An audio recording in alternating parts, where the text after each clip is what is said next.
So we've had the version 14 full self-driving with our Cybertruck for, I don't know, a week or two at this point, and I wanted to kind of save my review here because I've definitely been using it a ton, but I've seen other people use it like even more insane in terms of like the actual percentage usage here. But let's take a look at how much I've actually used it, and I think mine's pretty balanced. A like 77% of autopilot usage. Some people are at like 99, 100%, but here's what I'm at, and I thought I would land like, I would love to land at like 69%. I think that would be hilarious, but I think 77% is pretty balanced. And let me know what you guys are at in terms of like what's your self-driving stats. Are you like above me or lower than me, or do you not even trust it at all? But here's my review after driving mostly in city and highway on full self-driving on the brand new Cybertruck, or on a new Cybertruck. It was probably the same on a Model Y as well. A lot of the quirks, I guess, of the older full self-driving have been fixed. It used to hug the left side of the lane a ton. It doesn't do that. It kind of stays in the middle.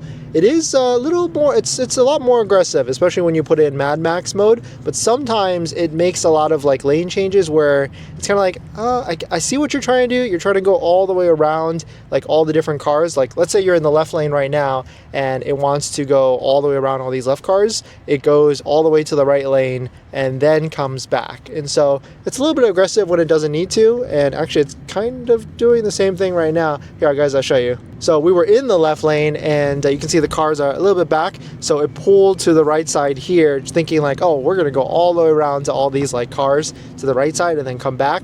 But sometimes like it doesn't need to do that. It just doesn't know like, I guess, how traffic patterns are on the highway yet. I mean, it will learn at some point. But one of my other biggest gripes is the HOV lanes, and they seem to have made a new update with that in terms of now you can toggle like use HOV lanes, yes, no, or even auto. Auto is pretty cool. It sounds like it uses the cameras in the middle right here, and it tries to see, do you have enough passengers to go into the HOV lanes? But I had this turned on auto the other day, and it still tried to go into the HOV lane, and so that was a little bit weird.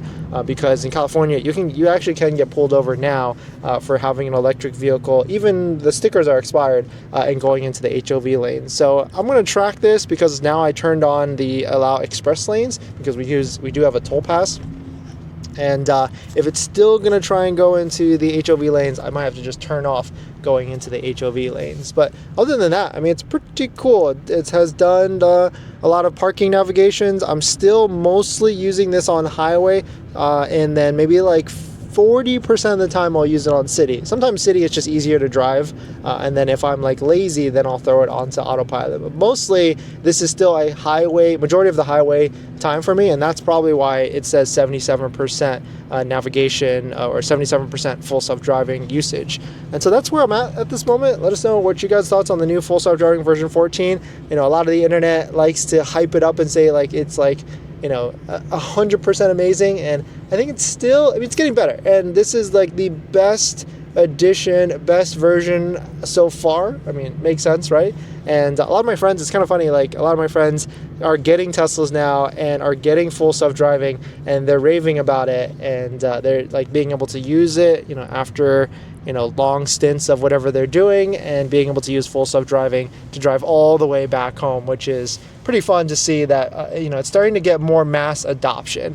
But then on the other hand, like we do have some friends that don't even want to like use it at all, or don't even care for it. They just care about a Tesla. And then there's another group of friends that are like, I would say early adopters in like the older Model Ys, the older Model 3s, and they're not necessarily using full self-driving because they were maybe scarred once. So I guess that's kind of the hurdle right now for Tesla, which Tesla definitely knows this. It's like the first batch of Tesla owners, like the not early adopters or like middle adopters as we'll call it, like they probably tried full self-driving. They're probably like, and then now they don't want to try it again because they already have it like in their mind that full self-driving is kind of whatever, and they don't necessarily care for the latest version. So I guess that's like, and I tell my friends like all the older generation, like, hey, you guys got to try the new Model Y. It is fantastic, especially with the full self-driving, and so it is a very interesting setup. But that's my quick review.